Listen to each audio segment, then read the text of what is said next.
Young man, laughed the farmer, you're sort of a fool. You'll never catch fish in McElligot's pool. You want to trade off?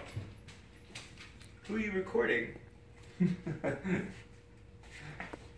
The pool is too small, and you might as well know it. When people have junk, here's the place that they throw it.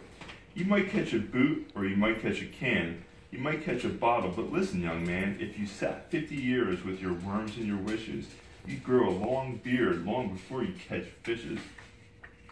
Answered Marco. You may be right. I've been here 3 hours without one single bite. There might be no fish, but again, well, there might, because you never can tell what goes on down below. The pool may be bigger, might be bigger than you or I know. This might be a pool, what, I missed a page? No. This might be a pool like I've read of in books, connected to one of those underground brooks.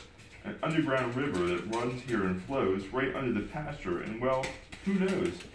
It might go along down where no one can see, right under State Highway 203, right under the wagons, right under the toes of Mrs. Ambroso, who's hanging out clothes. It might keep on flowing, perhaps, who can tell, right under the people in the Stevens Hotel, right under the grass where they're playing croquet, then under the mountains and far, far away. There might be a river now, mightn't it be, connecting McElligot's pool with the sea. There may be some fish swimming towards me. If such a thing could be, then certainly would be.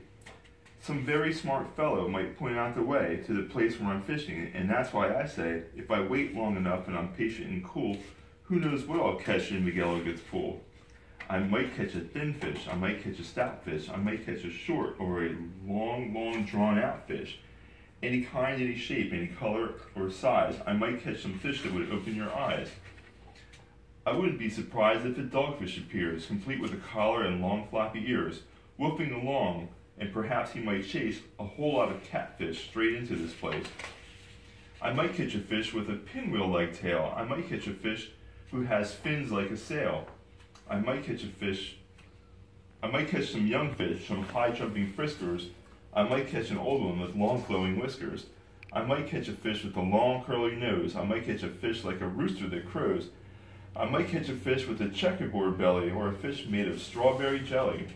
I might catch a seahorse, now mightn't I now? I might catch a fish who is partly a cow. Some fish from the tropics, all sunburned and hot, might decide to swim up. Well, they might they not? Racing up north for a chance to get cool, full steam ahead for McElligot's pool. Some Eskimo fish from beyond Hudson Bay might decide to swim down, might be headed this way.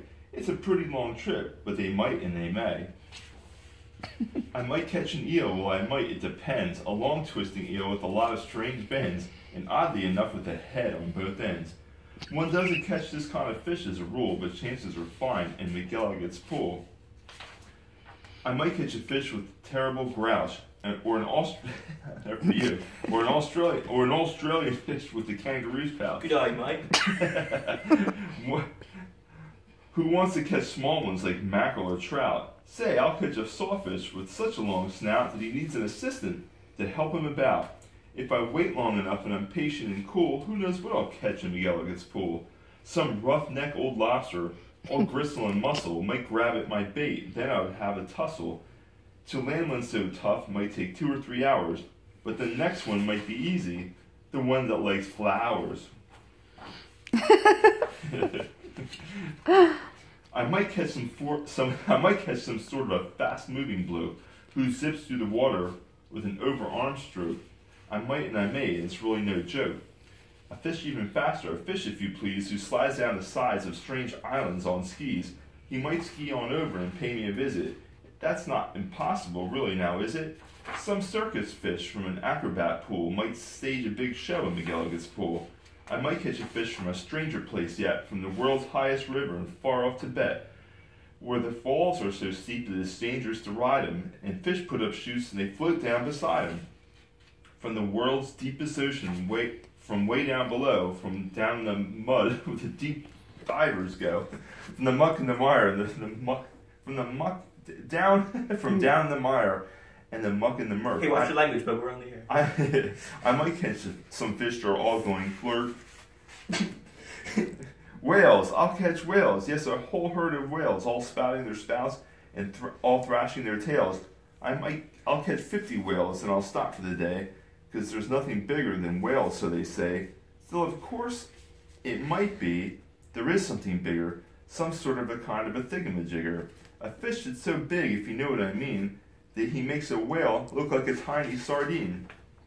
Oh, the sea is so full of a number of fish. If a fellow is patient, he might get his wish. Oh, the sea is so full of a number of fish. And that's why I think that I'm not such a fool when I sit here and fish at McElligot's pool. Why did you end it with, and that's